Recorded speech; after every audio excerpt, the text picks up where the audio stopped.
주안의 복된 찬양을 받았습니다. 오늘 수요일 새벽 하나님 말씀 사무엘상 15장 22절 말씀을 중심으로 불순종의 죄악을 제사로 대체 보상하려는 생각을 버려야 합니다라는 제목으로 말씀의 은혜를 함께 나누고자 합니다. 오늘 사무엘상 15장 22절에서 사무엘은 대단히 중요한 사실을 말하고 있습니다. 그는 제사 드리는 것과 말씀을 순종하는 것의 이 상관관계에서 제사보다 말씀에 대한 순종이 절대 우위에 있음을 말하고 있습니다. 사무엘이 이와 같은 말을 하게 된 것은 사울이 20절에서 짐승을 살려준 것은 하나님께 제사를 드리기 위한 것이기 때문에 비록 짐승을 다 죽이라는 명령을 위반했지만 실상은 위반하는 것이 될 수 없다는 논조로 말했기 때문입니다.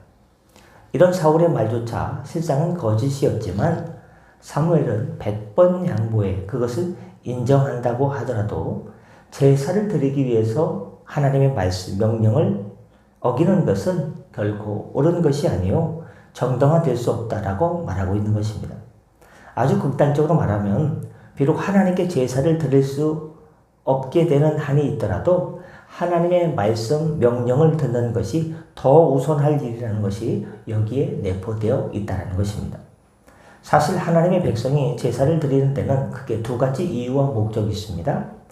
첫째는 하나님께 우리가 제사 드린 이유가 무엇입니까?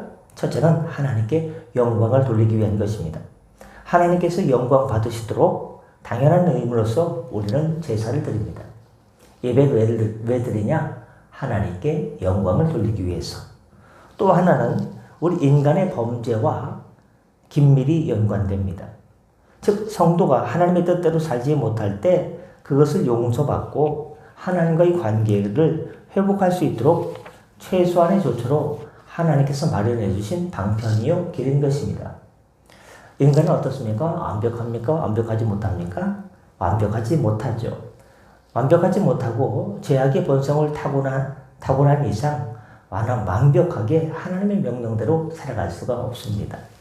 때문에 하나님께서는 그들이 실패했을 때, 우리가 실패했을 때 하나님과의 관계를 회복할 수 있도록 제사를 마련해 둔 것입니다. 즉 예배의 목적은 먼저는 하나님께 영광을 돌리기 위해서, 두 번째는 완벽하지 못한 인간이 완벽한 하나님의 명령을 따를 수 없기 때문에 우리가 실패하고 넘어질 수 있기 때문에 그때마다 깨어진 관계를 회복시키기 위해서 우리가 매주일 예배 드리는 것은 영광 돌리기 위해서 지난 한 주간 동안 하나님과의 깨어진 관계를 회복하기 위해서 예배를 드리러 오는 것입니다. 그러므로 이 두 가지 목적에 따라 드리는 제사는 뭐가 있습니까? 하나님과의 그 깨어진 관계를 회복하기 위한 지난날의 죄와 허물에 대한 참회의 기도가 있어야 되고 감사가 있고 순종함이 있어야 됩니다.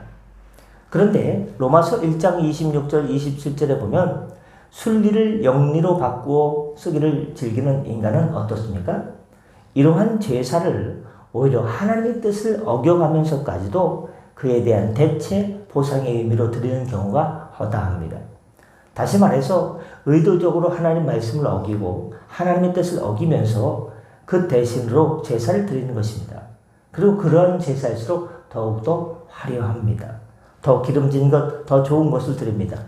말하자면 이렇게 좋은 것, 어마어마한 것을 드리니 하나님께 영광 돌리지 못한 것, 그동안 한 주간 동안 지은 죄와 허물에 대한 그런 여러 가지 깨어졌던 관계에 그거 우리가 참여하지 못하고 감사하지 못하고 영광 돌리지 못해도 이렇게 기름진 것, 좋은 것 드리니까 하나님 다 그냥 없던 일로 해주세요.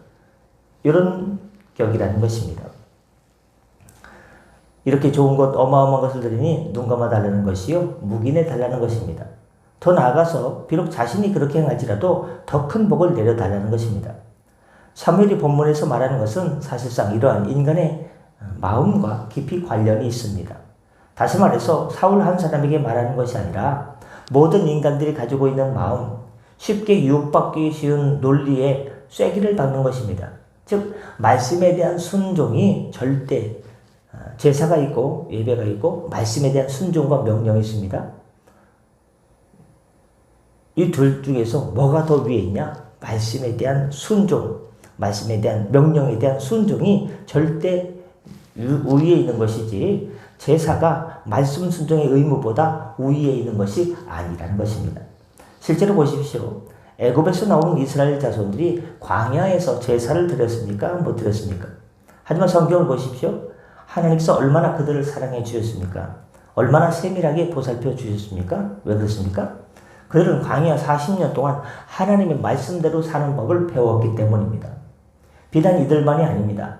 바벨론에 포로로 끌려간 이스라엘 백성들 역시 그곳에서 종살이하기 때문에 제사를 드릴 수 없었지만 그곳에서 하나님의 말씀대로 사는 법을 배웠고 회개하는 법을 배웠고 또 그렇기 때문에 하나님께서 그들을 70년 만에 바벨론 포로에서 이렇게 돌아오게 해주셨습니다. 그러므로 주님께 사랑하는 성도는 이러한 사실을 통해서 하나님의 말씀대로 사는 것이 얼마나 중요한 것인가를 우리는 배울 수 있습니다. 오늘 우리가 하나님께 드리는 예배 소중합니다. 거룩합니다. 하나님께서 기뻐 받으신 예배를 우리는 힘을 다해서 해야 됩니다. 하지만 우리가 하나님의 뜻대로 살지 못하는 것을 대체하거나 보상하려는 생각으로 예배를 드려서는 안 됩니다. 제가 너무 막 나가도 주님 예배 드렸으니까 다 그냥 대체해 주세요. 그거 다 그냥 보상해 주세요. 그런 마음으로 예배를 드려서는 안 된다는 것입니다. 오히려 우리의 예배나 헌금이나 헌신이나 봉사가 그러한 그런 것들로 인해서 더 낮은 것들로 오해받지 않게 하기 위해서라도 우리는 더욱더 말씀대로 살아야 됩니다. 오늘날 교회와 성도들이 세상으로부터 지탄을 많이 받는 이유가 무엇입니까? 따지고 보면 교회는 열심이고 헌금, 봉사, 기도에도 열심인데 교회만 열심인데 생활에서는 하나님의 뜻대로 말씀대로 순종하는 삶을 살지 못하기 때문에 교회만 열심히 나가고 일주일 동안 생활하는 것은 하나님 말씀을 명령대로 따르는지 순종하는지 저분이 교인인지 안 교인인지 전혀 하나님의 자녀로서의 모습이 보이지 않는다 하면 어떻습니까? 뭐라고 그러는 겁니다. 지탄을 하는 것 아니겠습니까? 이 점을 깊이 우리는 생각해서 생활 속에서 마치 생명을 다하는 마음으로 하나님 말씀대로 살기 위해서 순종하는 최선을 다하는 우리 모두가 되기를 예수님의 이름으로 간절히 소망합니다. 기도하겠습니다. 하나님 환절기입니다. 가을이 깊어지고 있습니다. 아침 저녁 쌀쌀합니다. 우리 은장로님 또 목 감기 기침이 심해서 하나님 아버지 좀 힘든 중에 있습니다. 피 묻은 예수님의 손으로 오른만 줘주시사 하나님 감기가 낫게 하여 주시고 은행 많이 하시는데 붙들어 주시옵소서. 하나님 강윤이가 어제 소미어 시험을 잘 봤습니다. 감사합니다. 오늘 아침 9시부터 1시까지 또 이렇게 수채화 시험 중요한 게 남았습니다.